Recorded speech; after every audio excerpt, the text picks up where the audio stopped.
And welcome once again to the Sports Skillet Radio Show. We want to thank you for taking time out of your day to join us. We talk about everything and everything here on the Sports Skillet Radio Show. And reminder, you can chime in as well. Leave your comments on our social media site, and we will answer them as we go along during our show. Again, thank you so much. However, you are finding us. We want to also thank the Heat Ratio as well for hosting us.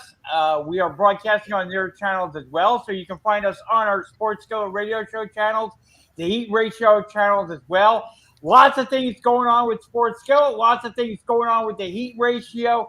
So you want to be mindful and check out both streams because lots of good things are happening as well.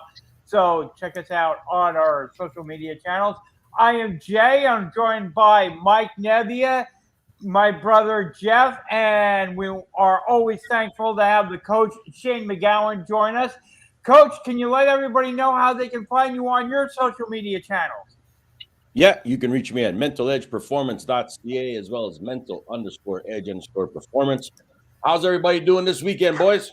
We are fired up. Lots of good stories to get into. My brother Jeff just brought it up to me. Let's start here. Unfortunately, we have to begin the show with some bad news. We lost some iconic figures since our last broadcast. I'm talking about Betty White, and I'm talking about John Madden. Now, a lot of people know John Madden in one of three categories. You either know him as the head coach of the Oakland Raiders, you know him as a broadcaster, or you know him through the video game. All three of which he excelled tremendously at. Jeff, I'll go to you with this. Do you want to talk about Betty White first? You want to talk about John Madden? It's up to you. Both iconic figures. Both are a tremendous loss to us. Which one would you like to talk about first, Jeff?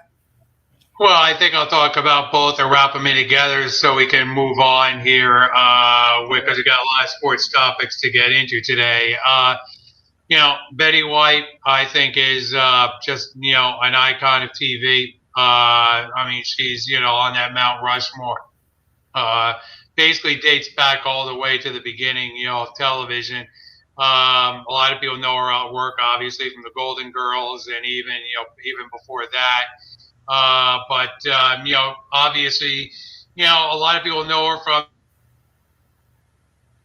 the Snickers commercial, and that later in life that she got back into the business, and then she had Saturday Night Live, and that kind of kick-started things, and Hot in Cleveland, and all that. So what an amazing career she had, and what just lovable character she had, and then you couple that with her advocacy of animals, all animals, and how she really campaigned for them. You can't.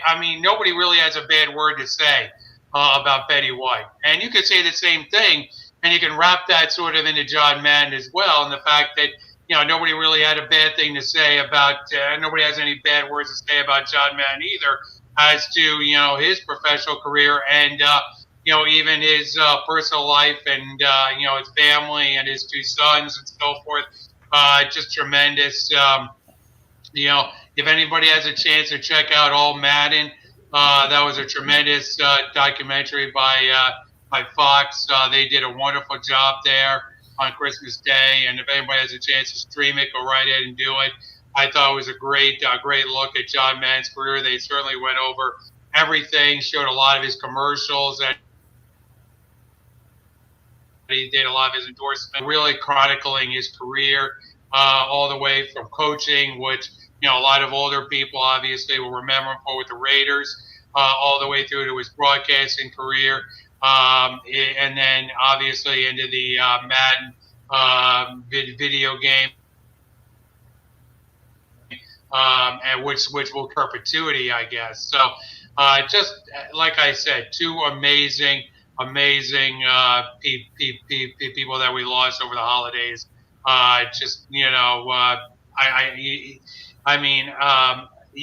We could spend a whole show just talking about either one of them, but may they both rest in peace. Absolutely. Shane, you want to say anything about the loss of those two iconic figures? Yeah, I mean, there's no question. I mean, Jeff Yeah, covered pretty much everything yeah, in regards yeah, to who they were, what they represented, of their stature and everything like that. I mean, when you talk about Madden, though, I mean, you can't go wrong because, like I said, the man was a icon. The way he just could, and even Betty lit up a room, as they said. You know what I mean? They just did so many things, and they presented themselves with such charisma. That's what's legendary about both of them, and that's huge in that way. But I mean, I think for all of us to be fortunate enough to watch them at their primes and at their peak and everything like that, I think was a huge honor and great opportunity for us to learn, especially on the Madden side, when it came to how he demonstrated coaching and the play schemes and everything like this. It made so much sense for sports in that way that now, if you look at it, every professional sports does it now too, with the telestrator and everything like this. You know what I mean? So there are certain things that you look at that these people brought, and you're very grateful for it. But like I said, two legends lost, and it was just an honor to watch them both at their prime and do their things and stuff like that. So, yep, I can't say anything yeah. more about that.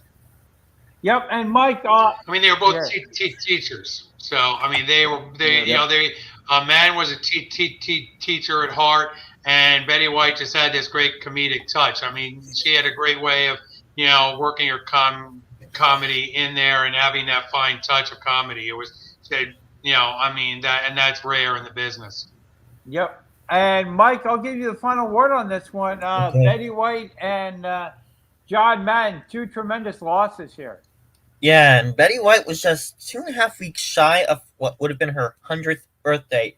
Everything was all but Exactly. planned out for her centennial birthday when she died. And I actually knew Betty White through her game show appearances. I'm a big game show fan myself. She was on Pyramid, she was on Password, and whatever she did, she excelled at. And as to Betty White, at least now she's reunited with Alan Ludden, who died back in 1981 from stomach cancer. Now, John Madden, I knew him as a broadcaster and through the Madden video game series, which I still play from time to time. He he was a teacher, and as a broadcaster, he could tell you if a play worked, why it worked, and how it worked. If a play didn't work, he could tell you why it didn't work, how it didn't work. That was his coaching experience coming into play as a broadcaster for Fox and later ABC and NBC. So, pair of tremendous losses over the holidays, and we will press Yeah. on.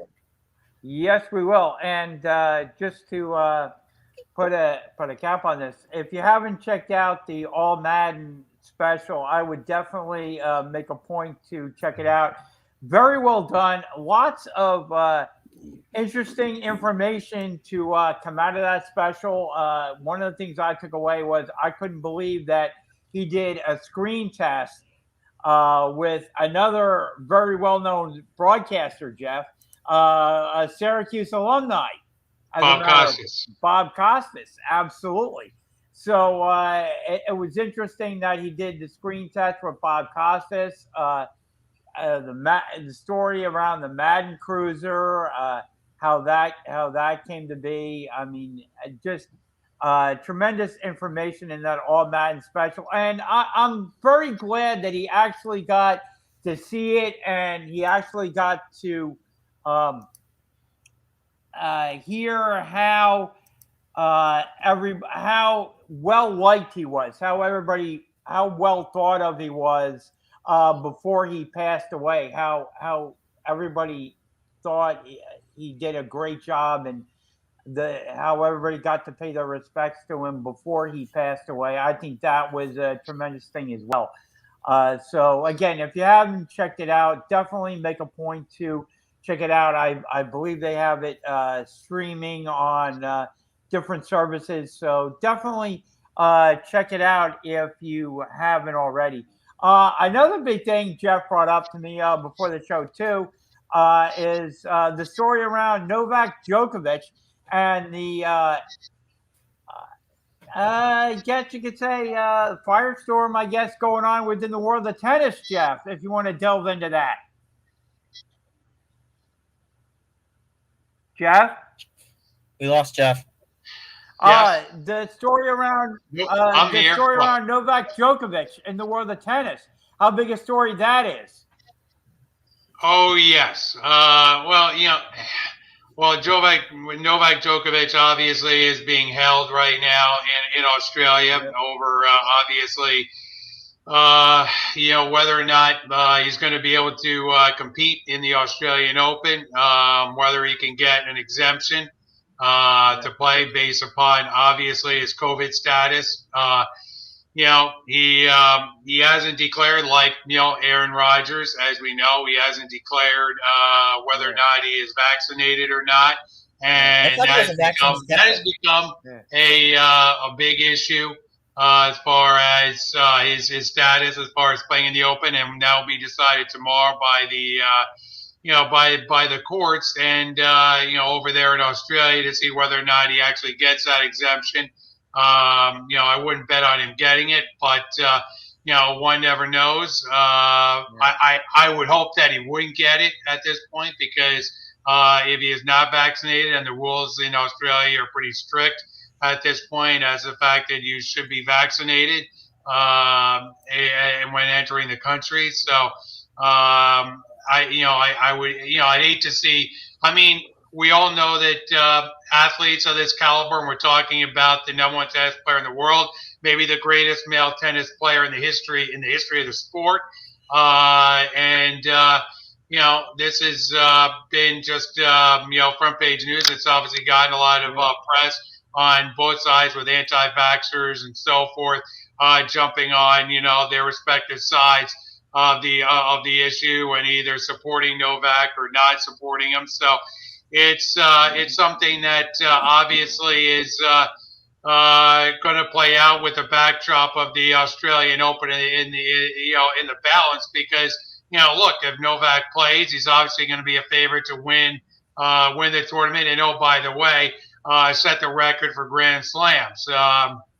Right now he is obviously tied with Roger. He is obviously tied in Grand Slams with Roger Federer and Rafael Nadal as far as Grand Slams go. And if he were to win the Australian Open, obviously he would break the all-time record for Grand Slams. So Grand Slam titles. So there is a lot on the line here, and I'm sure he would like to set the record, get it out of the way early here in 2022 without having that progress obviously deep into it, because the next Grand Slam isn't until the French Open later on the year, May, June. So it's something that bears watching as we go forward, and something we're going to have to see what happens to him tomorrow, as if whether or not they allow. But I personally, I hope they don't. I hope they send him home. So at this point, because I don't think anybody really deserves any special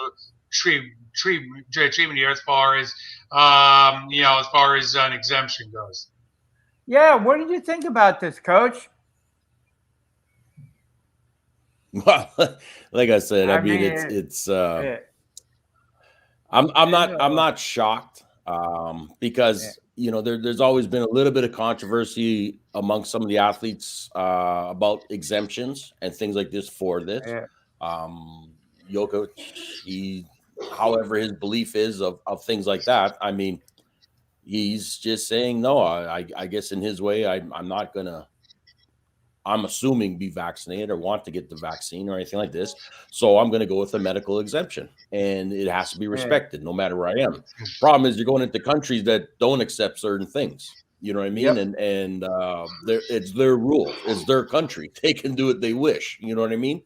And the governing body of your sport may not have any pull or any political things that they can do for you. You know what I mean? So you got to either represent or bow out, and that's pretty much what we're getting down to now. You know what I mean? In this day and age. So I'm not shocked that he's trying to do this, and I expect that more athletes from other sports will probably be also in that same category too. So we'll see how it plays out, but I don't think it's looking too good for him in many ways. I agree with it. What did you think about this, Mike? Honestly, I'm not shocked that Australia would detain him. Djokovic not only is the defending champion of the Australian Open, but he's also a known vaccine skeptic. Yep. He did file for a medical exemption, but I don't think they'll give it to him. I hope that he gets to compete, but it's not likely. So his next try would be at the French Open in late May, early June. But if I were the Australian government, I'd say, look, you get the exemption, but you have to get at least one dose of the vaccine before the end of the Australian Open. Otherwise, you cannot compete in next Australian Open. Yeah, I kind of agree with what Jeff said earlier. I think I mean, each country has its own laws, has its own way of dealing with this COVID-19, with this outbreak, and you got to respect their laws. And they're not. I don't think the ATP can help him here. Exactly, and you know, and the country has this law. You're either vaccinated, you're either vaccinated or not, and if you're not, you got to abide by. You know, it's the same way here. You know, some restaurants or whatever. If you're going to go in there, you have to show your vaccination card. If you don't show it, then you're not allowed in. Same thing here. You're either vaccinated or you're not. If you're not vaccinated, here's what you have to do in order to get into the country or to play a specific sport. And they're not going to make an exception for one person, because one person could spark an outbreak, and and the country doesn't want to deal with it. So yeah, I believe he will be. I don't believe they're going to make an exemption for him, and he's either going to he's going to have to either be required to get the vaccination and play, or not, and and you'll move on to your next tournament. And I don't think they want an outbreak in the country. I don't think that that's not what they're looking for. So, it's going to be a firestorm, and a story that we're going to have to pay attention to going forward. Again, and the Australian Open is set to begin next Monday. So exactly. Right, a week from Monday. Yes. But, at the same time, there was a miscommunication here. I don't think Novak would have obviously gotten on a plane if he didn't feel that he was going to get that exemption. I think there was a miscommunication here between the Australian Open and the Australian government here. And obviously somebody dropped the ball here in communicating with Novak, and, he got into the country and expected to obviously get the exemption, and then the government kind of, when the backlash started to happen, oh my gosh, the Australian government sort of got involved and said, okay, you know what, let's pause this thing. Let's, you're not going to be allowed to compete here, and we don't believe your exemption is valid. So I think there's some blame here to go around here, and I think this could have really, if the Australian government had just, as well as the Australian Open, had just, communicated better as far as to Novak and said, hey, look, if you're not vaccinated, if you don't have the proper vaccination, you just simply can't get on a plane here and compete at the Australian Open. And I think that would have, instead of having, the kind of firestorm that they ended up in, this thing could have been headed off a lot better. Oh, absolutely. And again, like I said, if he doesn't get in, which it's not likely that he will, I'm hoping this will make Novak have a change of heart. Well, then he's got to worry. Then he's just got to worry about France next, because that would be the French Open. So then he'd have to worry about France. And if he thinks Australian is bad, try to deal with what France is putting in right now. Everybody right now is under requirement in France to get vaccinated, it seems. So, it's so, he might have to, wait until the U.S. Open in August here if he doesn't get vaccinated. So, very true. And probably by that time, Federer will be 2 ahead of him. Yeah. Or Nadal will be ahead of him. Or Nadal will be ahead of him with the French. Yeah. Exactly. So that's a story that we will definitely. And I doubt he would like that. Yep. No. Probably not. So again, that's a story. So that's even more of a reason for him to have a change of heart about the vaccine. Yeah, you would think so. You got to play sometime. You can't sit on the sidelines forever. So that's a story that we will be monitoring and paying attention to going forward. Jeff, as you also brought up, we had two big returns as well in the world of basketball. Oh, well, one is actually returning tonight for Golden State, and I'll let Coach take this one here because we don't have Kelly with us here. I'm sure our co-host Kelly is thrilled to death, obviously now with now the coach. The band is now back together in Golden State, you might say. Yeah, hey, it's been a long time. Put it that way. It's been a very, very long time. Clay is just itching to get out there and just be back. And kudos to him. I mean, it's a tough one to come back from an injury like that in the first place. And I know he had some other complications with it and things like this. So it's good to see him back and everything like that. Now, it depends. You got to find that chemistry that you used to have too with your sidekick and little buddy up there with Curry too. So we got to see what's going to happen there. And you know what? You also got to look at the guys that played well ahead of Clay too. I mean, the Jordan Poole, he's a young superstar that's coming up as well. So there's a lot of things that, it's great to have a person come back, but when someone's been filling in your shoes and doing well, you got to kind of figure out now, how are we going to do this roster? I mean, and things like that. Now, I don't think Clay is going to be out there for 35, 40 minutes right off the hop, you know what I mean? And things like this, game conditioning, but I do expect them back. And then we'll see how it could make for a very strong bench as they move forward, you know what I mean? But it also could cause a little bit of uncertainty amongst these guys of how they can play together out there too.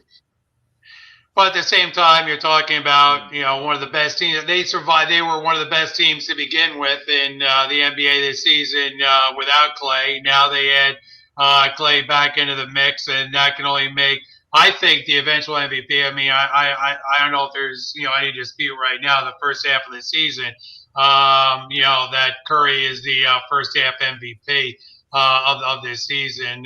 He's just had a fabulous first half. So, to get Clay back in there, to get him, hopefully, shake off the rust. I mean, he'll have basically, half a season to shake off the rust before the playoffs, and and get, and I think that will hopefully, have them gel back together as a unit, and we'll see what they can do. And the Lakers right now are, a shell of what they used to be right now. LeBron is kind of spinning his wheels out there in LA at this point with that team. So, it's going to be an interesting, race in the second half of the season as we wind down. The first half, it looked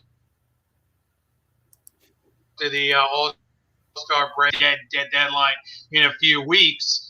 Because there's going to be a lot of talk about some player movement, obviously, coming up to that. But, I think one of the bigger stories also is obviously we talk about vaccinations, and, that seems to be a recurring theme of this show. And Kyrie Irving is back to the detriment of a lot of people because, obviously, he still is, unvaccinated. And, he'll be able to play on the road, and he'll be able to help out his buddies, Kevin Durant, James Harden, on the road. But he will not be allowed to play in home games. So we'll have to see how this works, obviously, as they shift him, coach, in and out of the lineup based upon, home versus road here. Yeah. I mean, it's like I said, it's going to be an interesting schedule for them of how they can do this. And again, too, is – Kyrie can kind of do his own thing too, I think. I mean, he can give James a little bit of a break. You can give Durant a bit of a break if Kyrie's out there.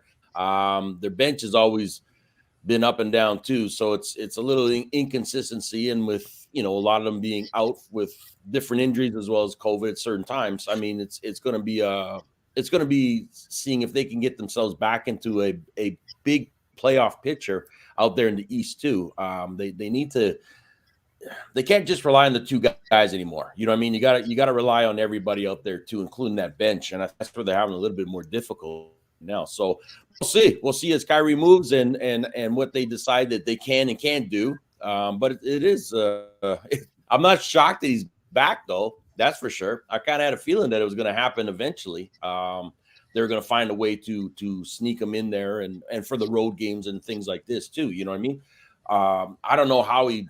The practicing naturally with your teammates isn't really up to snuff, you know what I mean, when you think about it, because you can't do it in New York at all. So it's challenging. It's challenging, but hey, I mean, this is basketball. This is what you get paid the big bucks for, is to make these decisions that coach.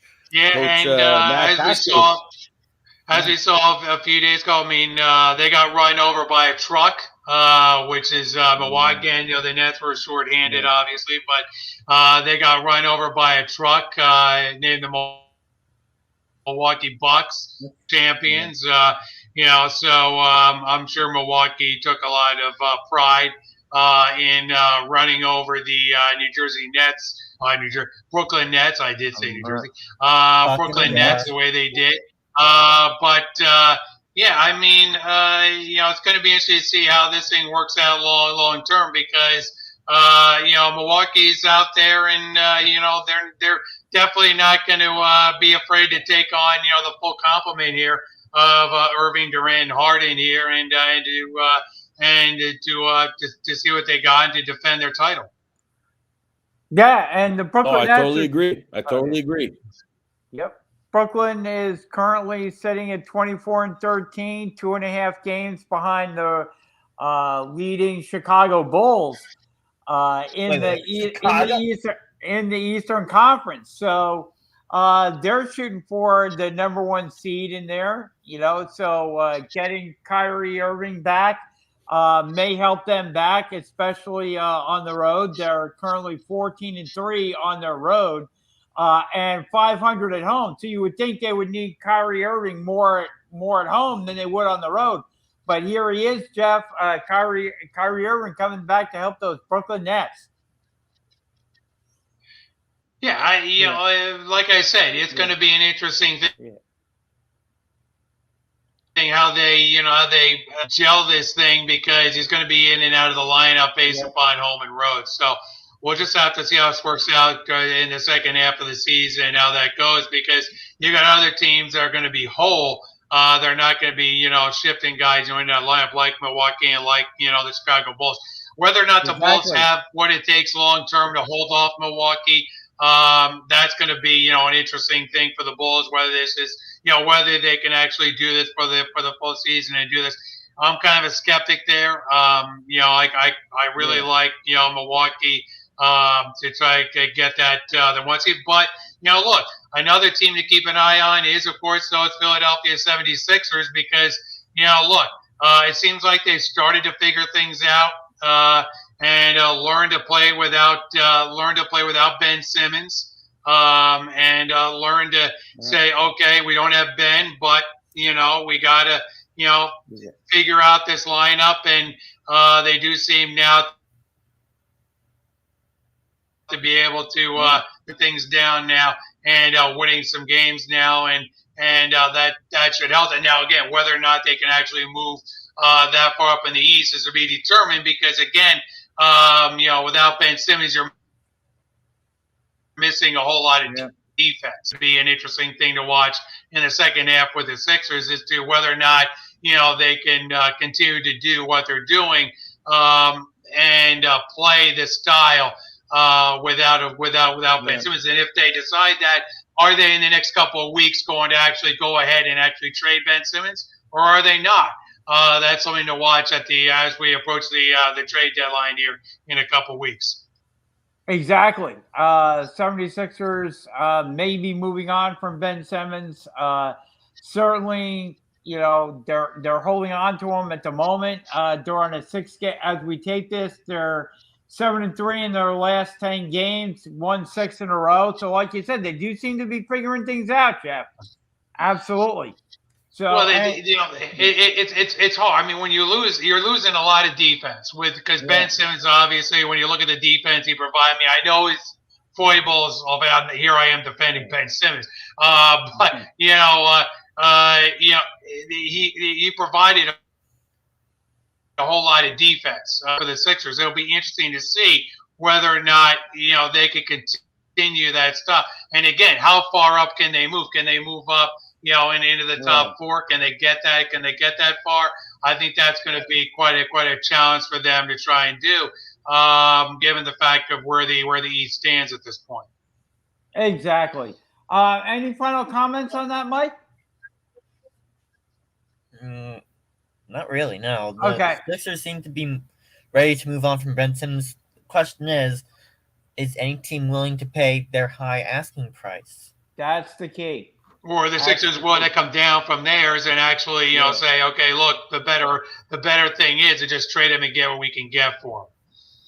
Exactly. All right. So you guys want to move on to the NFL? One thing before we do, just a little NHL because we weren't on last week. Yep. We obviously had Shane the Winter Classic that went on, and boy, was that was a cold game there. In Chicago there. No, it was in Minnesota. In Minnesota, I should say. Thank you. And because they did play Minnesota as a Blackhawks. Yeah. But Minnesota and the Wild and the but what a game that was. Not really. A lot of goals scored in that game.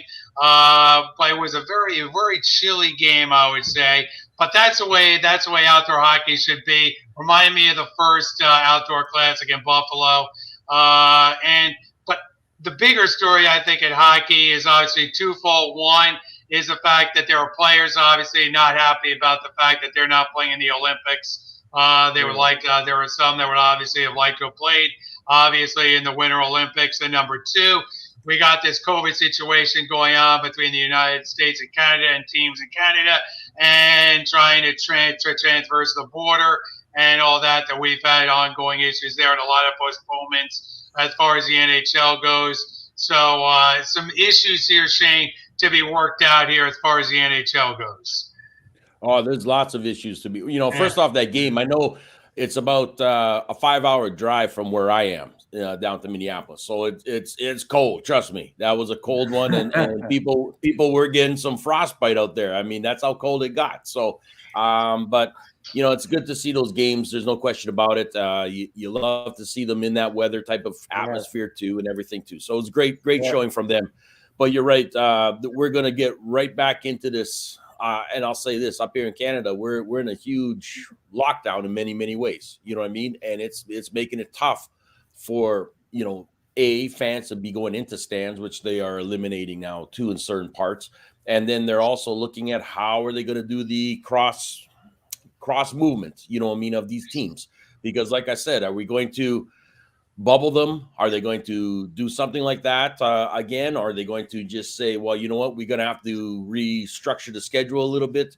I mean, it's a mess is what it really is. You would not want to be the commish in any one of these ones.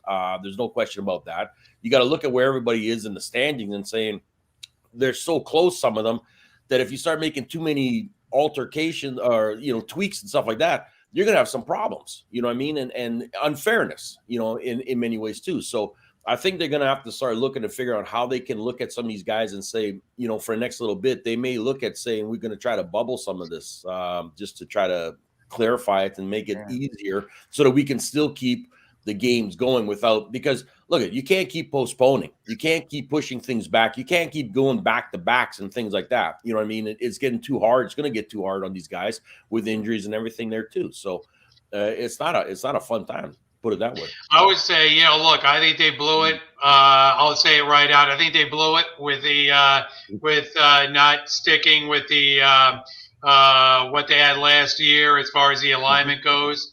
As far as the Canadian teams playing in the one division and the United States teams, just sticking with that until, you were sure that this COVID thing was totally under control. Because if they had stuck with the alignment that they had, last year, wouldn't be a problem right now. You'd have the Canadian teams playing each other, and you'd have the American teams doing what they obviously you may still have had postponements based upon COVID status here in the United States or vis-a-vis in Canada, but you wouldn't have been having to transverse the border the way that you have right now with the alignment the way it is. Plus the fact I really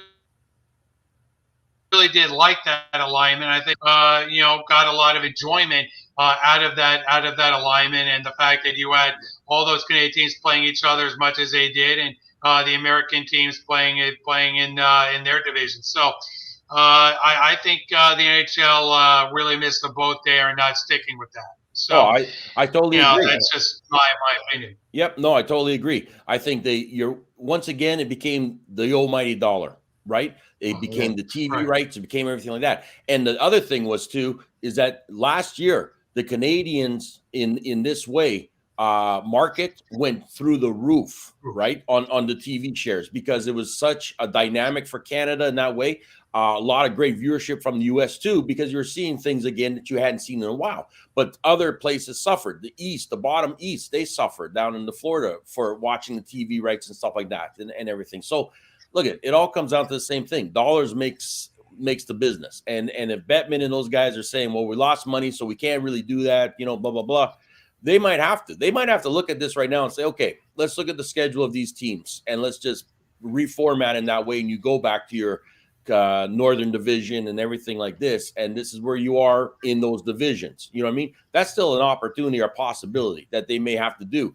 Now, you might look and say, dang it, we were doing pretty good here in the Central compared in the Pacific. Now we're stuck in here with these guys and we're at the bottom. You know what I mean? Well, guess what? It happens. You know what I mean? Unfortunately. But I mean, that's the world we live in right now. Yeah. And that's the whole thing. And I think I honestly think the players would accept it better that way too. You know what I mean? In many ways. I think the players would accept it better. I think coaches and even the fans would look at it too in a better way as well too, because we had some great rivalries. There's no question about it. You had some things that you hadn't seen in such a long time, with these teams. I think we could still do that. And I think they may, then don't be shocked, Jeff, if they happen to pull something like that off again too. Well, and the fact of the matter is you got the Cup right now that's stuck down in Tampa, right now, which is the best team in hockey. And, that's one of the factors right now for the NHL is, hey, your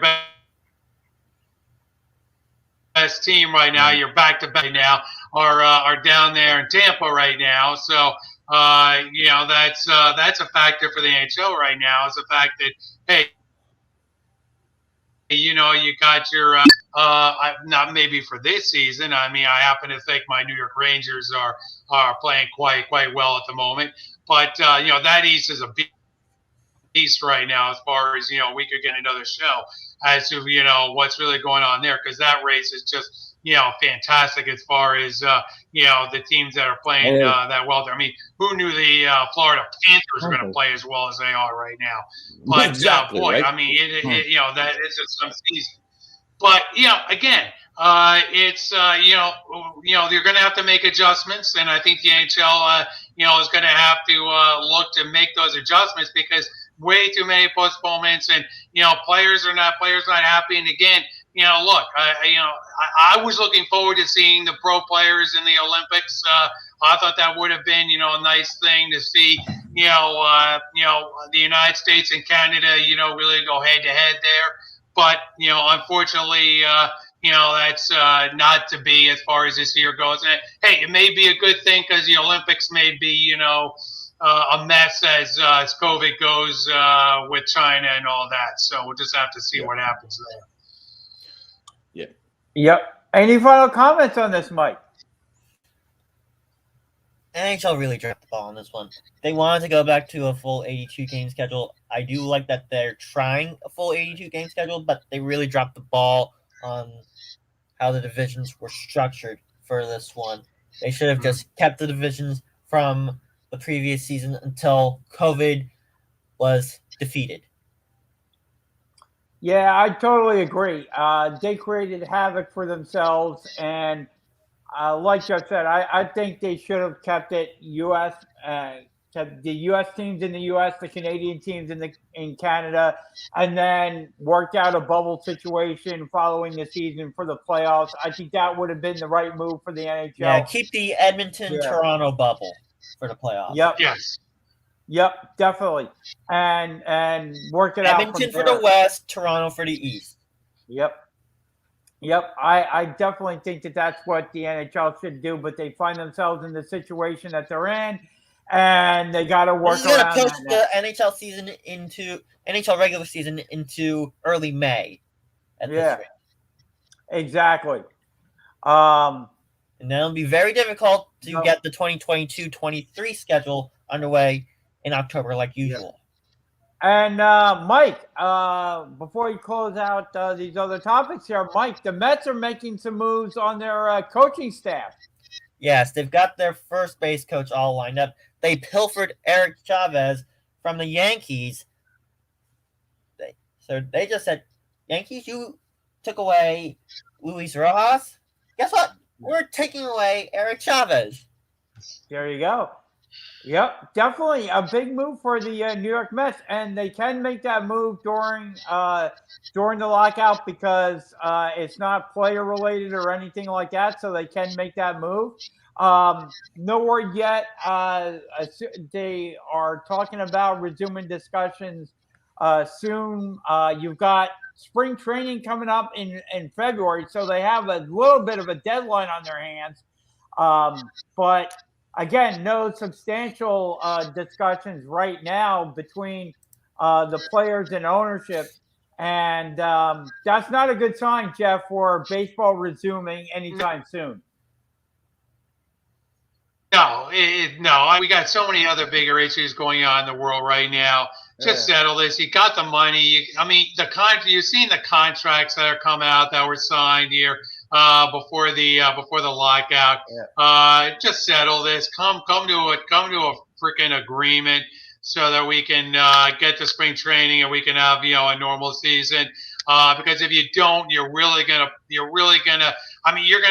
just gonna be a marginal sport. I mean, that's what you're gonna turn baseball into. And those that do care right now, you're gonna lose those. You're gonna lose whatever fans that you really have if you continue to have this thing go on, because everybody knows right now that you look like both sides. I mean, the owners look like idiots, and the players right now for lack of bargaining look like idiots as well. So just come to an agreement so those that want to watch baseball can, because like I said, you're going to become a marginal sport if you let this thing go on at this point. I agree. What do you think, Shane? Oh no, I agree with you guys. I mean, we always talk about this at the end of these years with baseball and stuff like that. As soon as you're going into a lockout and negotiations, it gets ridiculous, right? So, like I said, I totally agree with you guys on this one. Yeah, I completely agree. I mean, you're already losing fans to the NFL. You don't want to. You don't want to marginalize yourself any more than you already are, and people are going to look at this as billionaires and millionaires arguing over money. You gotta figure things out, and once you figure out the financial stuff, everything else you can work in there. But they got to start talking, having substantial discussion on the finances, and once they get those figured out, things should get settled relatively quickly. But they got to get into a room and just haggle things out and come to an agreement, because you don't want to push back the season. You don't want to turn off what fans you have for this sport. You don't want to anger them, and they're going to get really angry because, like I said earlier on a previous show, people set vacations. They go down to Florida for spring training. That's one of the things that baseball fans enjoy is in February, getting out of this cold and the snow and the bad weather and traveling down to Florida and relaxing for a week or a few days or whatever it is, and enjoying baseball and all that brings in spring training and having a fun time in Florida. And if you push back spring training, you're just going to annoy the fans and piss them off, and it's not a good thing for baseball right now. You don't want to do that, and you're already on the margins, Jay. The sport is already on the margins. The sport is already teetering with many other issues that are affecting the game. We don't have to get in, or we could go into that. I could spend a whole show dealing with just a litany of issues affecting baseball. But the sport is already on the margins, and this could just push it over the cliff. So just don't, because again, it'll be like, who cares? Baseball is not bad. Who cares? And that's the worst thing that can happen, to a sport is to become, just a marginal sport. I'm not saying baseball will ever be soccer in this country, but on the other side of the coin, I mean, the way baseball is going, they're definitely trending in that direction. So, and if they allow this kind of discussion to go on with the fact of how much money the owners have doled out. I mean, look, if they were crying poverty, if they were doing that, then how can you, have a Scherzer contract? How can you go out there and sign Scherzer for the amount of money that you did? How can you go out and sign the kind of contracts that were there? So these owners are there. They're willing to pay the money. So the money is there. The TV contracts is there. So go out there and just split the billions between the owners and players and figure out a way of figuring out, I think, the bigger issues that are affecting the sport. If you don't, then you're pushing the sport over the cliff. Yep. All right. So there you go. I want to remind you, you can drop us a line in the social media chat. We will get to your questions, your comments. We appreciate you taking time out of your schedule to join us. And anything you want to talk about in the world of sports, we will talk about it with you. Going over to the NFL now. Yes. We got me and Shane today. Yes. It's San Francisco and Vegas. Win and we're in. That's really what it's as simple as that, Shane. We got to win and we're in. Now I got to, we both have tough games here, so we got tough division games here. But, in all seriousness, your Raiders, my 49ers here.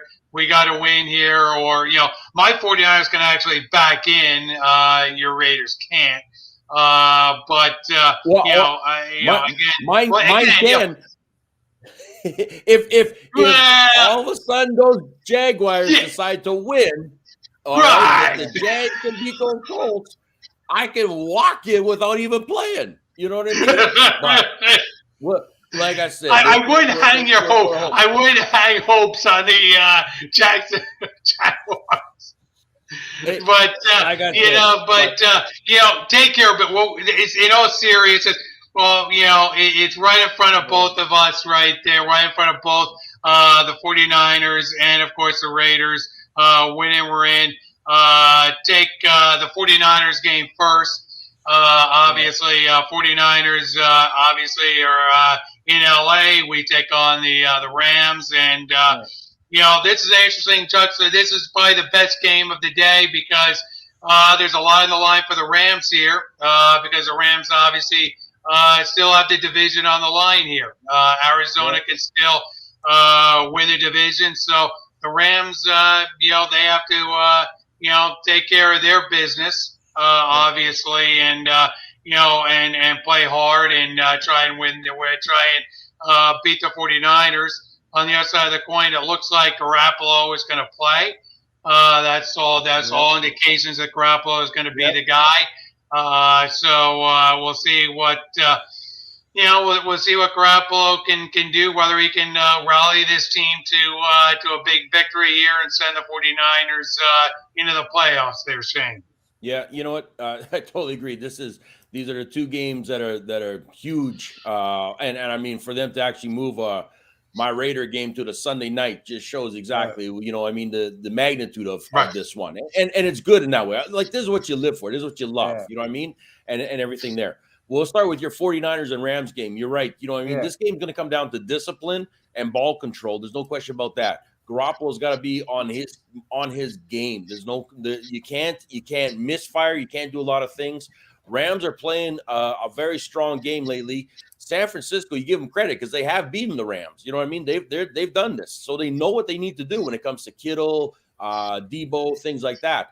But on that other side, that defense has to be very smart for San Francisco. They got to play smart like they did before to get in Stafford's face to slow down. Because, like I said, you got a guy on that other end on the offense called Cooper Kupp. This guy is just phenomenal, and I mean he's a stellar player this year that you got to respect with. And I don't think you can just do it by single. You got to do it by double teaming. The other scary part now is all of a sudden OBJ comes out of nowhere and starts making some things happen too, for the Rams. That's another interesting spot there too, with these last second touchdowns by him. He just seems to be finding that opening. Now you also got Cam Akers coming back too. Yep. Limited or not, this is still a guy that can run the ball, So, and Sonny Michel has done a great job at his position. So there's a lot of things on the offensive side. And that defense with Darren Donald playing the way he is real tough. You know what I mean? So, like I said, I expect a real good game in that one. No question there. Looking forward to it. I don't even want to call that one because I think it's going to come down to, I think, possibly a good field goal, in some ways too. I think it's going to be that tight of a match. Well, I think, you got to look at Stafford. And the fact of, what are you going to get the good Stafford or the bad Stafford? You're going to get the guy who, is throwing a lot of crisp passes. You're going to get the guy who's making a lot of turnovers. If you get the guy who's throwing a lot of turnovers, and the 49er defense is opportunistic. So, they're more than willing to take a few of those, errant passes that Stafford tends to throw and take it the other way for a nice pick six. So that would be a nice bonus below a little bit, in the game. That would be a nice thing for the defense to kind of, settle down Garoppolo a little bit in this game. On the other side, Garoppolo is also offensive turnovers. So it could come down to which quarterback makes the least amount of mistakes in this game based upon these two guys and which guy can get the ball to their playmakers. Can Garoppolo get the ball to Deebo Samuel? Can he get the ball to his tight ends and make things happen? To Kittle and so forth. These are going to be keys to this game, and I'll be interested to see which guy can do it. I'm sure as heck that the Rams will love nothing more than get the monkey off their back and beat San Francisco and knock San Francisco out of the playoffs. And look, I'm sure the Saints obviously will love nothing more than to see that, because with all the issues the Saints have had, they will love nothing more than to sneak in the back door and get a playoff berth. Yep, no, there's no question about that. I'm still seeing mixed signals though, on if it's Garoppolo or Lance playing. That's the thing too. I know Jimmy G wants to get out there, but I don't know. There's you got to watch Shanahan. You got to watch this guy. And I wouldn't be surprised, in a game like this, as desperate a game as this is for the 49ers, if you don't see, Lance a game at some point, decoy or whatever. I think you're going to see the back of the playbook here for Shanahan. He'll let it all out today. Because what are you going to hold back today? It's basically a playoff game for San Francisco. On the other side, no, but that's when you're saying playoff. This is what my Raiders have been doing for the past 3 weeks. You know what I mean? Right. Of winning, because every game to them is a playoff game. You know what I mean? And that's why they've been winning and barely winning. Look at winning ugly. I'll give it everything like that. There's nothing pretty about it. The fact is that they're still in the mix, and I think it's a frustrating part for a team that's got to play them, because you're like, these guys just don't back down now. They keep coming at us, right? And to me, getting Darren Waller back for the Raiders is huge. Jacobs, everybody like that, you got to get them out there playing. You're going against Justin Herbert, who's been right now lately kind of all over the place a little bit. He's been hit, he's been hot, he's been cold, he's been mixed. You know what I mean? I love his look. I'll say this: I do think that those Chargers have a great offense, weapons with Allen, with Eckler, with Williams. They've got some talent out there, no question about it. But if you can frustrate Herbert, if you can slow him down by that little bit, I think is what they've seen, and it's been proven that he's not as accurate as you'd like him to be in those cases. And if you can slop Eckler a little bit, slow him down, you can make other things where you got to force Herbert into a bad situation. Yes, their defense is tough. Chargers' defense is tough, but they also give up a lot too. And people forget about that. They do give up a lot on the run game. If you can get that happening and a few quick dumps, you might be surprised. So, like I said, I I'm a diehard fan of my Raiders, and I'm taking them all the way. We ride it, we go with it, and stuff like that.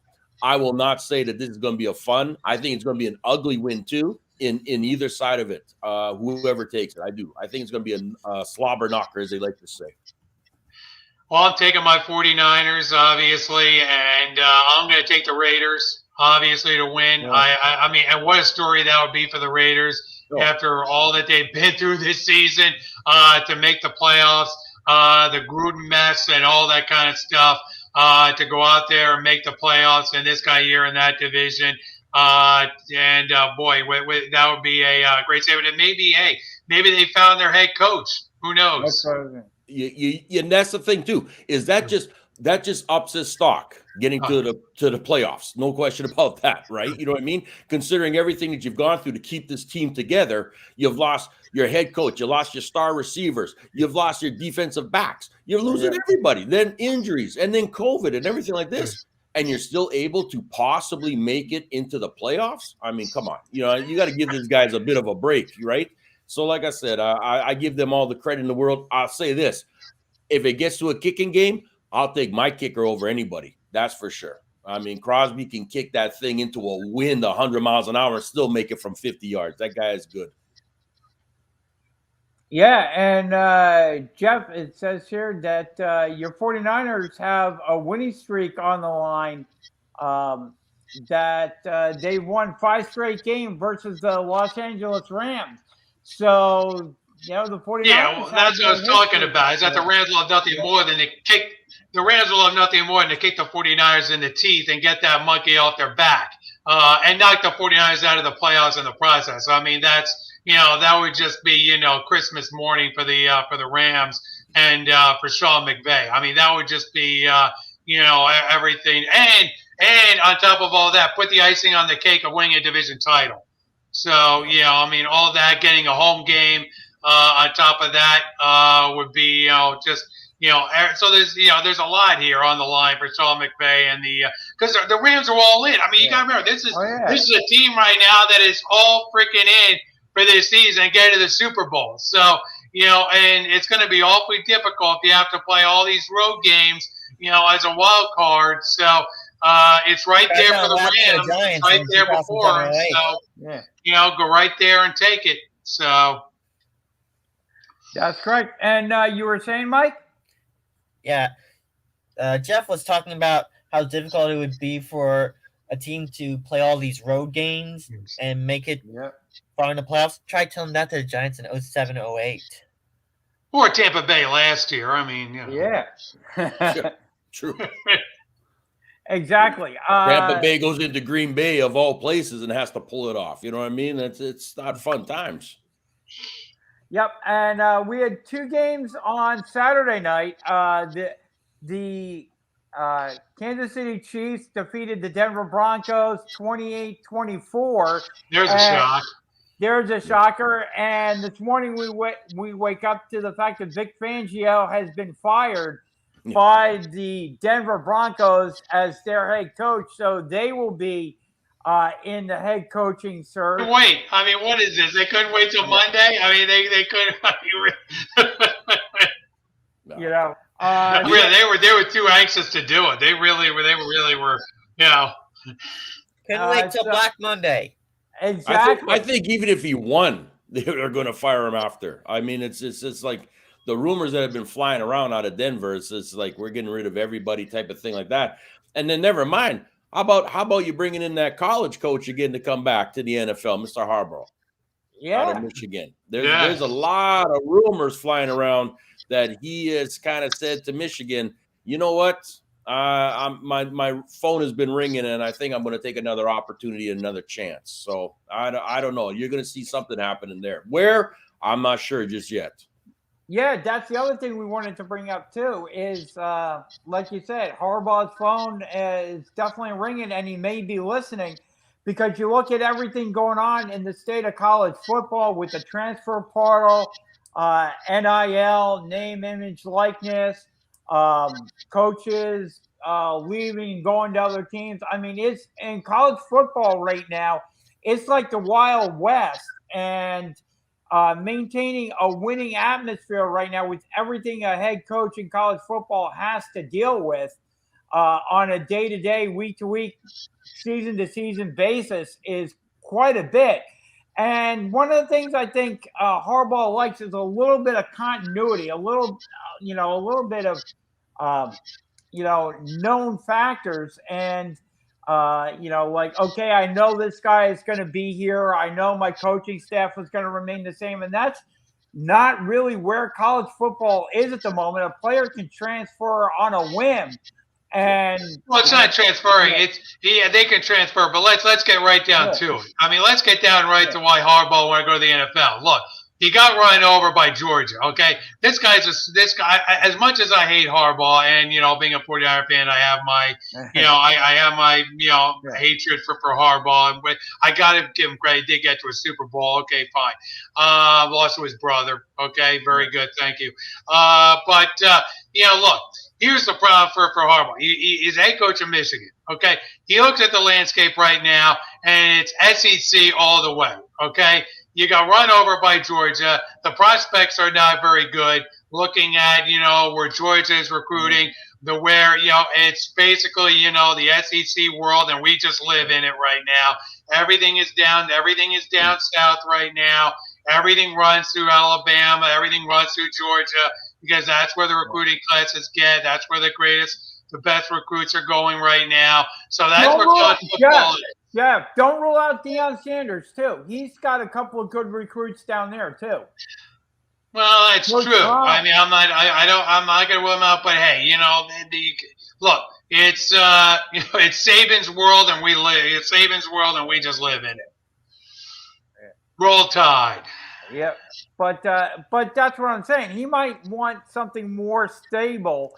I think he wants to win. He'd like to win a national championship, but he's not going to do that playing coaching in Michigan. It's not going to happen with the state of college football the way it is right now. It's just he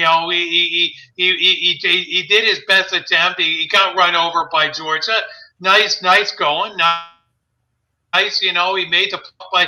I don't think Harbaugh really is content with just, making the college playoff every year. I don't think that really appeals to him. I think he'd want to win a national championship. And, the guy's smart enough to know, hey, look, unless I'm coaching in the SEC or unless I'm one of these big programs out there, I'm just not going to be able to do it. Yeah, you're pretty, and like I said, with everything going on, like I said, and with everything going on, with college football, I think he's going to listen to offers from the NFL. The only thing is that some of the openings right now, he may not like. I don't know if he wants to uproot his family and go to Vegas. Is that something that he would be interested in? Do you think? Oh yeah. Oh yeah. I think he would be. I think the problem is going to be how much control of a team will he get? Is he going in to say, I want to have a good chunk of a lot of say in what's going to be coming into this organization, not just as this coach, but as a player, personnel, etc., involved in that way too. This is what these coaches are now looking at as well, because as you've seen others that have been at a head coaching job and all of a sudden the GM comes in and just says, no, that guy's gone, that guy, we're doing this, and you're like, okay, well, there goes my team, right? Without having much say. I'm seeing more head coaches now having a lot more say in certain things. And I think that's where Jim's trying to go to, is saying what organization is going to allow me to have that, to make this program better, and compatible out there with other teams. And in order to do that, your coach has to be a part of a GM grouping too. This is very true. And one of the teams that he probably will not go to is the Jacksonville Jaguars. They're having their own issues right now. One of the reasons why he may not go to the Jaguars is because their current GM is Trent Baalke. and one of the things why he left San Francisco is because of Trent Baalke. So as long as Trent Baalke is the GM of the Jacksonville Jaguars and calling the shots there, I don't see a reunion there with Harbaugh. And here's one of the things that came up this week is that fans of the Jacksonville Jaguars on social media changed their emoji to a clown with the owner's mustache on it. Very interesting. And fans of the Jaguars are supposed to attend today's game against the Indianapolis Colts wearing clown costumes, and it got one of their sponsors to actually pull out and say, I don't want to be associated with this mess. So do the Jacksonville Jaguars retain Trent Baalke and know that I can't get Harbaugh as long as Baalke there, or do they fire Baalke and go hard after Harbaugh? And they've got their own issues right now. Well, look. Here's the thing, about this whole. Really, I mean, I'm so shocked that this whole organization went south when Trent Baalke got involved here. I am shocked. I'm being facetious, honestly, but yeah, I am totally and completely shocked that this thing, not really, that this thing went totally south on Jacksonville when they brought this guy in as their GM, because. We saw what happened in San Francisco, and why San Francisco had to clean house. Yeah. I mean, it wasn't all on Harbaugh. It was, a combination of the two, and they just ruined the organization. I mean, they really did. I mean, guys were, jumping ship left and right, and that became a circus out there. So, and the same thing is happening right now in Jacksonville. I wish Jacksonville the best as they try and rebuild that organization. But until they get rid of Trent, I mean, I just don't see it happening. I think this organization just needs a fully clean house here and start over. They need to sell the team. Yeah, yes. What do you think? Sell the team. Do something. Well, I think the owner is, he's just making bad personnel choices in his front office. I wonder if Shad Khan took lessons from the Wilpons. Yeah. Maybe. I mean, good one, Mike. Anytime I have the chance to rack on the Wilpons, I will rack on the Wilpons. Yep. And the other game that took place Saturday was the Cowboys thrashing the Eagles practice squad team 51-26. Eagles hung in there, I guess, midway until the second quarter, and then the Cowboys just blew them out. Cowboys played their starters for the majority of the game. A lot of the starters were in there. Dak Prescott was in there. We saw a lot of Zeke Elliott was in there. Played a lot of their starters. Eagles decided to rest their players during this one. Starting quarterback with Jalen Hurts was out, along with most of their starters, although they did put center Jason Kelce in there. He got to continue his consecutive game starting streak. Devontae Smith set the rookie record for the Eagles in terms of yardage. So, they kept a couple of their starters active for this one because you can't really bench everybody. But they elevated their practice squad and got thrashed 51-26 in that one. Let me put it out there for you guys. Eagles were looking forward to the playoffs. Looks like they may end up playing either the Los Angeles Rams or the Tampa Bay Buccaneers in the first round. Mike, I'll start with you on this one. Which one do you think the Eagles? If you were the Eagles, which one would you want to play in that first round, the Rams or the Buccaneers? I wouldn't want to play either of those teams because you're basically screwed. Well, if you had to pick one, which one would you go with? The Rams. I don't want to be facing Brady. Gotcha. Jeff, you know the Rams pretty well. We lost Jeff. So I'll go with Coach. If you had to choose between the Rams or the Buccaneers, if you were the Eagles, which one would you play? Which one would you want to play? I'd rather play I'd rather play the Rams. The Rams? Yeah. I mean, I know. Either way, I don't think you're going to get anywhere. So it's more of like, how much are you going to lose by? How's that? I don't know. I'm that should be the question. How much am I going to lose by? Am I going to lose by 10 with the Rams, or am I going to lose by 17 with the Bucks? Right. So that's what I'm trying to say is what, to me, you're in a no-win situation. Yeah. Could be. I'm going with the Tampa Bay Buccaneers. Why? Because I look at the Tampa Bay Buccaneers and I look at where they are physically right now. You got a bunch of players injured right now. You're dealing with the whole coming off the heels on the Antonio Brown saga. He literally walked off the field, did jumping jacks in the end zone, and got cut this past week from the Tampa Bay Buccaneers. Tom Brady is a cerebral quarterback. You know where he's going to be in the pocket.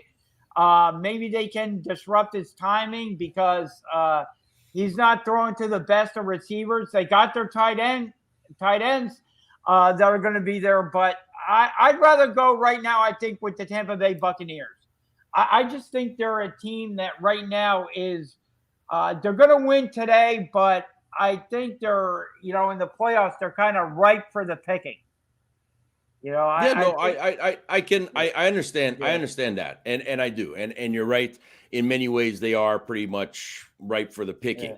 But there's still a team that can control a game and within the last 2 minutes of a drill also scoop you on it too, right? So it's very tricky of how you deal with these guys and stuff. But you're right. Either way, yeah. Best of one, best of another. I mean, you take your poison wherever it comes in some ways, right? But either way, I don't think Philly, if you think about it, the question is, can Philly match up with either one of those teams? I don't know. I think it's going to be interesting. They are a heavy running team. They're one of the better running teams in the NFL.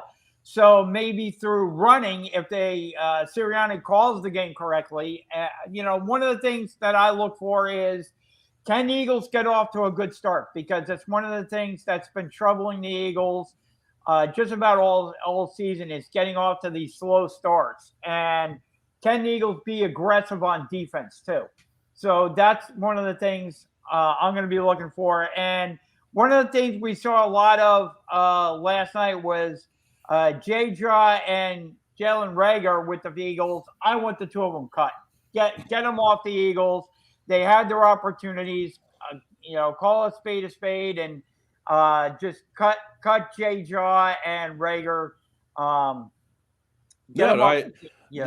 question about it. I totally agree. You got to look at the end of this year and say, okay, what do we have? What do we know we can produce as we move forward and things like this? But you got to dip into some free agency. You know what I mean? Yep. You got to dip into some free agency. You got to get a couple more playmakers out there because defenses already know what you're going to be doing, what you can do, and that's it. It's not rocket science as much as people think it is.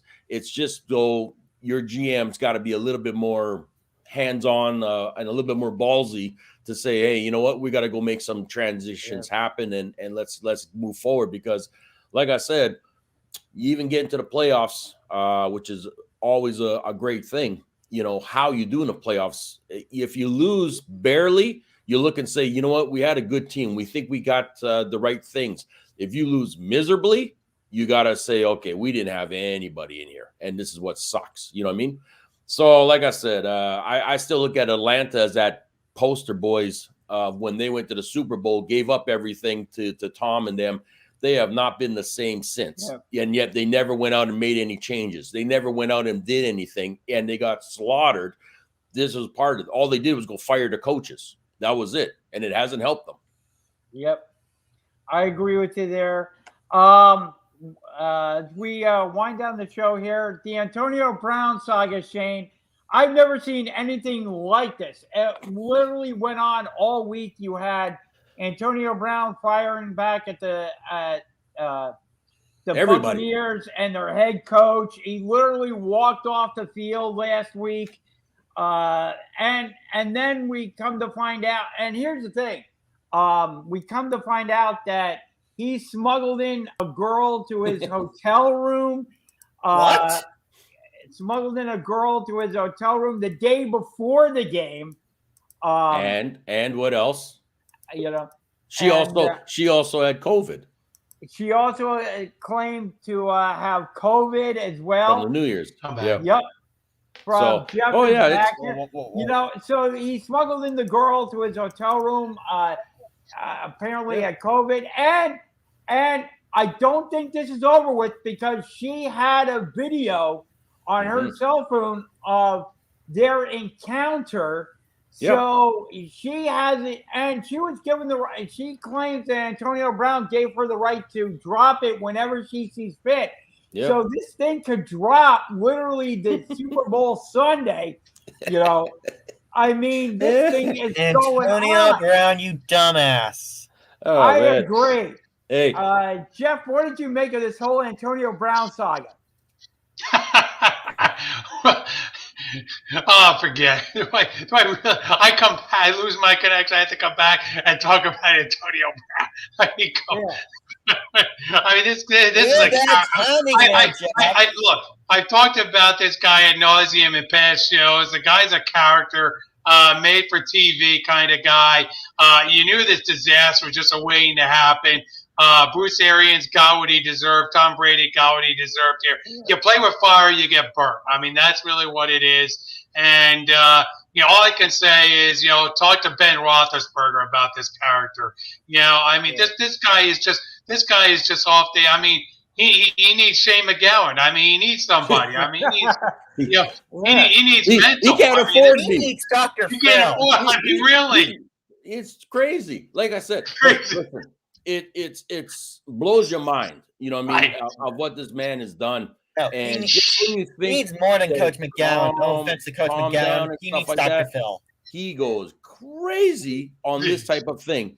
And you're just watching it and you're going, oh my gosh. You know what I mean? Like, really? Can you even speak of another professional athlete that has done something and the antics also outside of the game with the woman, with the video, with him also wanting to be a rap star, with him being courtside seats at the basketball game and everything like this, and then going on air and talking about other stuff. And you're like, oh, you can't even make this stuff up. You know what I mean? You can't. And this is just all happening. And the Bucs are sitting there going, I sat with this guy. This is crazy. You know what I mean? Like, this guy's on my phone. This is crazy, right? That's the type of stuff now the Bucs have to deal with. And especially when you start throwing Tom Brady under the bus too. Ooh, that's even more crazier. You know what I mean? That's what cracks me up even more. Tom says, we love you, Antonio. Antonio says, Tom ain't nothing without me. Tom ain't nothing, period. And you're like, oh, this is not good. So Antonio Brown, it's crazy. You need Tom Brady. Tom Brady doesn't need you. Antonio just needs himself. Antonio just needs himself, apparently. That's it. So we will see as the saga goes on. But I'm curious to see which team is going to be crazy enough to pick him up now that he's done, now that he's a free agent. I'll tell you what, I don't see any team touching Antonio Brown anymore. I think he'd be better served dropping back to the CFL. Hey man, wait, we got some characters, but I mean we're not going to take that. Actually, I heard a rumor he might even try for the USFL when or the XFL. You know what I mean? Maybe they're starting up. Going in there with Dwayne Johnson. Why not? Right? USFL named their head coaches this past week too. So this guy is just off there. This guy's off there. I mean, he takes his jersey off, runs off the field half naked. I mean, this guy is just mentally he's lost it. I mean, there's very little left for Antonio Brown. You think it can't get any worse, and then it just gets worse. So That's around right now, and all Ben Roethlisberger can do right. I can only guess, what Ben Roethlisberger's position on is, and he's probably saying, well, I'm glad he wasn't on my team this year. Yeah, exactly. And here's the thing: for anybody who's wanting to kind of side with Ben Roethlisberger because he got hurt, let me tell you this: Ben Roethlisberger's camp went to the Tampa Bay Buccaneers before this game and wanted the Tampa Bay Buccaneers to guarantee some incentives that he had in his contract. Tampa Bay said no. We're not. You signed this contract. That's it. That's all done. You have to live up to them. And I don't know, Antonio. Maybe if you didn't have a fake vaccination card and get suspended because of it, maybe you would have had the opportunity to make those incentives in your contract. Oh, I don't know. Maybe you would have had that opportunity, but maybe if he wasn't such a nut job, he would have done it. That's really the story here. So. Exactly. So there you go. At this point, I'm not sure if even Coach McGowan can help him. I don't think he can. He can't afford Coach McGowan. So, Jeff, you want to make some game picks before we sign off here? I'm going to go with 3 easy picks this week. I'm going with the Colts, the Titans, and the Bills. Why not? I'll go with those 3 teams. They all need wins. I'll go with those 3. Gotcha. Mike, what 3 picks do you got? I'm going to go with the Bills, the Buccaneers, and the Cardinals. Gotcha. I am going to go with the New England Patriots over the Dolphins. I am going to go with the Buccaneers over the Carolina Panthers. And I will go with the Cincinnati Bengals over those Cleveland Browns. So there you go. Those are our picks. And one final pick, Jeff, who comes out national champions on Monday night in college football? Roll football? Tide, Alabama. Go Dogs. And I will break the tie. I will go with the Georgia Bulldogs. I think Georgia will beat Nick Saban and come out on top. Reminder, as always, you can always drop us comments in our social media site. So feel free to drop us comments as well. We will get to them during the show. Mike, you dropped a video this past week on your social media channel. Yes, I did. It is about the Brandon Brown saga with his sponsor. He took a meme cryptocurrency sponsor, and he's been taking a lot of flack for it because it ties into a political meme. And that sponsor got nixed by NASCAR. He's taken a personal services contract with that sponsor, but he still has no primary sponsor for 2022. And, well, I want to see Brandon Brown succeed. I really do. He's a young, talented Xfinity Series driver, only 28 years old. He's got the talent. He just needs the right equipment and the right sponsor to back him. Now, after his win at Talladega, an NBC reporter misconstrued the crowd's chanting at Talladega and turned into a political meme. And ever since then, it's basically ruined his career. And I have a bad feeling that this so-called sponsor is sketchy enough to have their checks bounce and basically torpedo his career. Gotcha. And I have half a mind to think that the so-called founder of this meme cryptocurrency might be money laundering. Interesting. So we'll definitely have to keep an eye on that. Jeff, Mike, anything that we didn't get into already on the show that you'd like to bring up? Just as a quick aside, I mean, all the craziness going on with the WWE right now and the kind of revenge that's going on against Triple H right now. I don't get. I mean, I think Triple H is in a bad spot. Obviously, he's married to the daughter, obviously, of the owner, Vince McMahon. They're kind of putting Triple H in a very, very tough position right now, firing everybody but Shawn Michaels right now. That's surrounding. It's sort of like you're the last guy in the room, and they're just picking off his friends one by one here. Yeah, definitely. For those who don't know, Samoa Joe, Road Dogg from Triple H's DX days, and William Regal were let go, amongst other, were let go this past week. All those guys are tremendous teachers in terms of Road Dogg and Steven Regal behind the scenes in NXT. And NXT right now is basically 2.0 because anybody that had any association with Triple H in terms of talent or behind the scenes in terms of training has been let go. Or now, again, you have to look at their contracts, whether they had that no compete clause and for how long in there. But there's a boatload of talent right now that's currently on the street that AEW can pick up and be an asset to their organization. I mean, right now, I look at the product, Jeff, and I just think that AEW right now, in terms of storylines, in terms of talent in the ring, is doing quite a bit better than the WWE.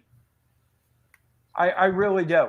And I think right now, Vince McMahon has to look at things, and yes, he's the top dog in there, and everything kind of funnels through Vince McMahon.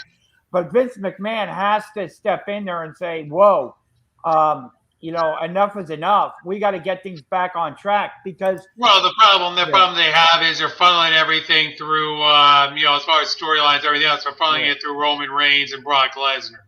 Yeah, and as long as that's the case. I just don't know, how far those how far those two can drive the business. I mean, that's going to be an interesting question here. I mean, because they both have their warts. I mean, let's be honest. So as far as being top dogs, and as it was, or to use Roman Reigns' expression, head of the table. Needle mover, whatever you want to call it, whatever you want to say. Yeah. Both these guys obviously live, at that, on that echelon when you talk Roman Reigns or you talk Brock Lesnar, and that's unfortunately where the WWE is right now as compared to what you're seeing with AEW. So, and again, you're marginalizing, an executive with a business, and Triple H is in, like I said, a very tough position, being married to Stephanie, the daughter of the owner. So there's a lot of fascinating elements of this, and bears watching going forward as to whether or not this is just the tip of the iceberg, or whether we're going to see a real bomb drop and Shawn Michaels is going to be gone. That would be the real storyline going forward here, is if they get rid of Shawn Michaels. Yeah, definitely. And all this is coming at the heels of Nick Khan becoming the president and chief revenue officer of the WWE. Exactly. Ahead of both Stephanie McMahon and Triple H, who kind of got a demotion to executive VP, global talent strategy and development. He also had some health issues as well to go along with that. But they're kind of looking at the bottom line and kind of rebuilding the WWE. But you have to have these guys in there that can train talent, that have been through it, that know what to do to put over talent and everything. And the people want to watch on a week in, week out basis. You don't want to necessarily put and this is the thing with Brock Lesnar is he doesn't do house shows, and he only has certain dates that he does do as part of his contract. So you're not getting the belt necessarily on Monday Night Raw on a week in, week out basis. Roman Reigns can do it and is happy to do it. But again, you have to look at who am I putting up against Roman Reigns? And apparently at the Royal Rumble, it's going to It's going to be his former tag team partner Seth Rollins. That may be interesting, but again, you have to have a diversity of talent in there and storylines that people want to tune into week in and week out, that people want to pay attention to. And right now, that's over at AEW. They have the deep talent roster, the people that care about the product, and the talent that can put it over on a week in, week out basis. And that's why I think AEW right now is pulling ahead of the WWE. I really do. Well, the thing is, they don't have needle movers. The WWE does not have the big card. I mean, the Shinsuke Nakamura's, those kind of guys. Yeah. Don't move the needle. I mean, Roman Reigns, where's needle mover? Okay, well, they don't have those guys who move the needle. The mid card, mid card wrestler. And the women's division right now is an even bigger joke right now because you've got if you really want to dive in, it gets even more fascinating because you talk about Seth Rollins. You've got a connection there because his wife is dominating the women's division over there, and on SmackDown you've got the daughter of Ric Flair dominating the division there. So you've got all these kinds of things that are going on here, all these interpersonal kind of relationships that are going on here in the WWE that are kind of mixing the pot here as it goes. So the women's division is suffering because you have Flair dominating Raw, dominating SmackDown, and you have Seth Rollins' wife, who we all well know and love, dominating Raw. So you have basically four people dominating the sport right now. You have Seth Rollins, you have Brock Lesnar, you have Charlotte Flair, and what's his name? Help me out here. Raw. Seth Rollins' wife. Oh yeah, Becky Lynch. Becky Lynch dominating Raw. So you have four people right now that are just dominating the divisions. They're just holding the belts right now. So. Yep. Now, you look at the Royal Rumble, they're actually bringing back some talent, which should be interesting. But again, you look at it, they're bringing back Mickie James, Nikki and Brie Bella, Michelle McCool, Kelly, Summer Rae, Lita, and Lita will be returning for the Women's Royal Rumble.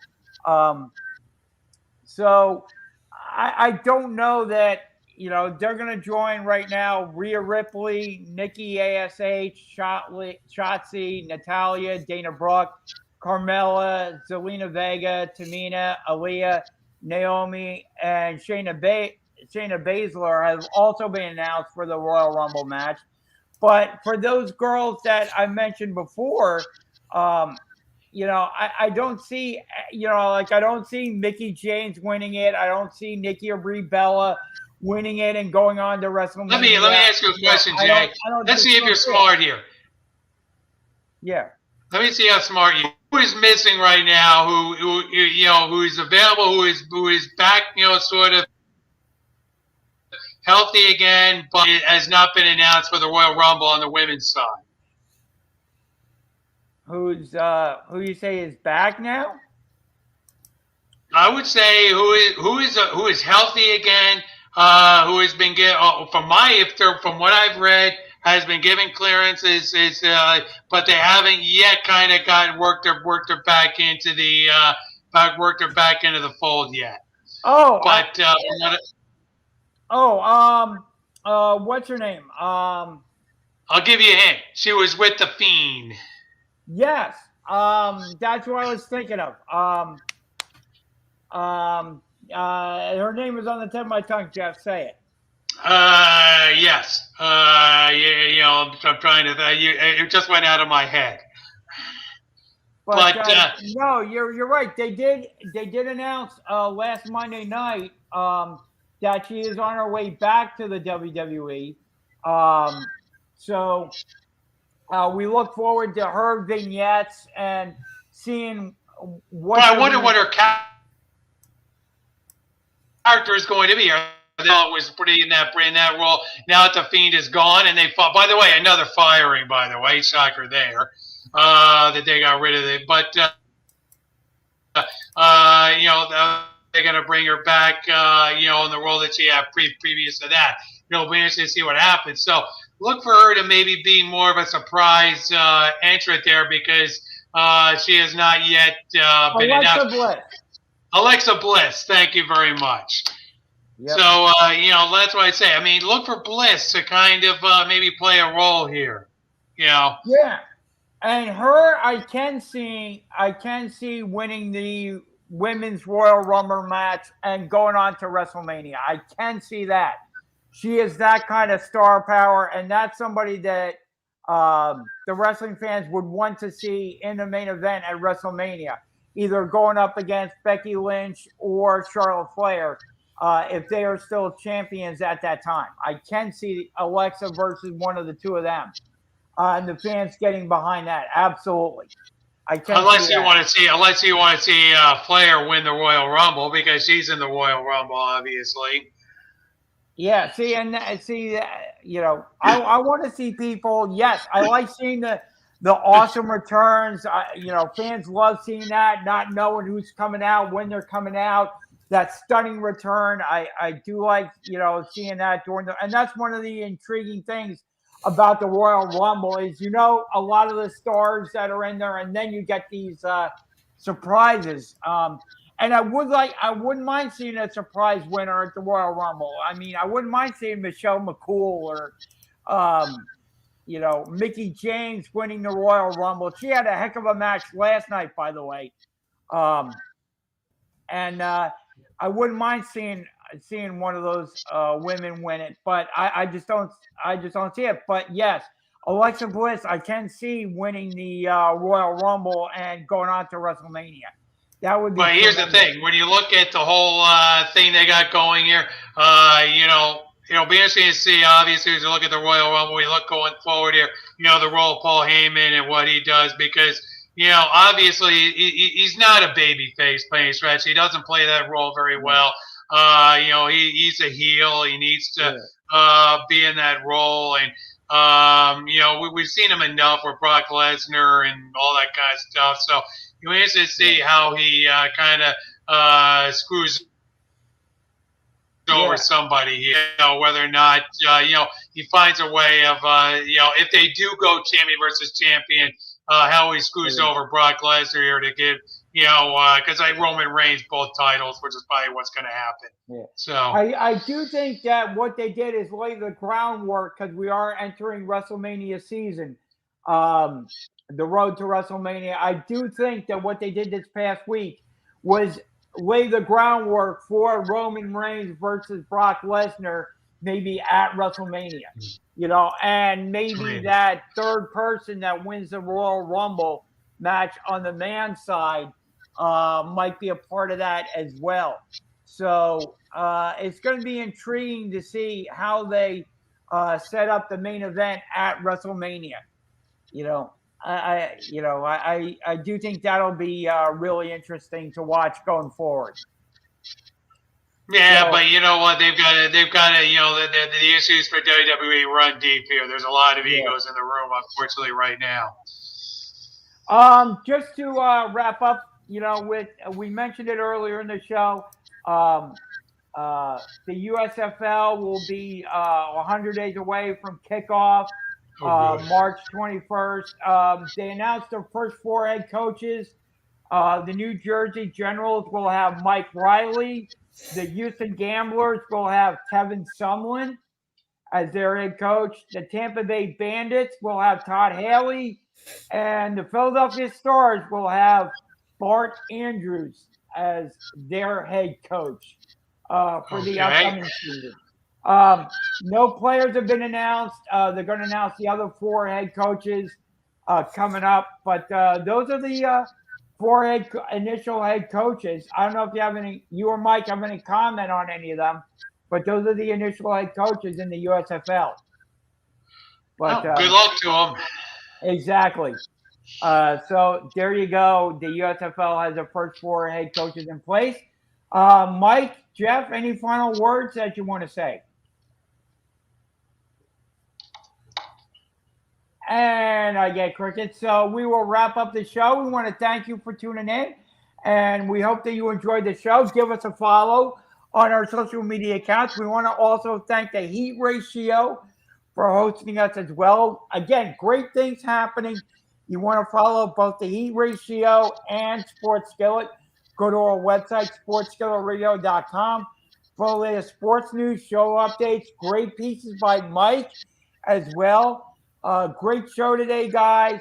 Again, we want to thank you for taking time out of your schedule to join us. And again, feel free to drop in your questions, your comments on our social media sites. We will get to them.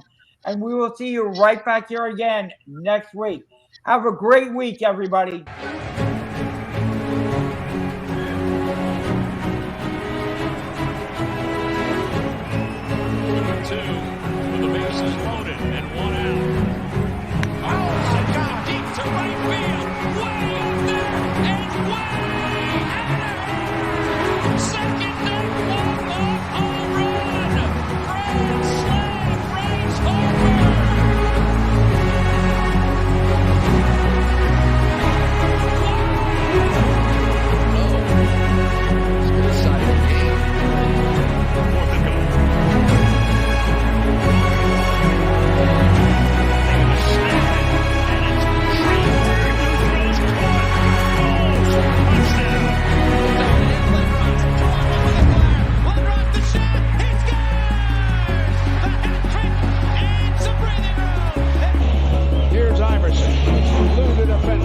Stays right where Allen wants to go. Wants the baseline.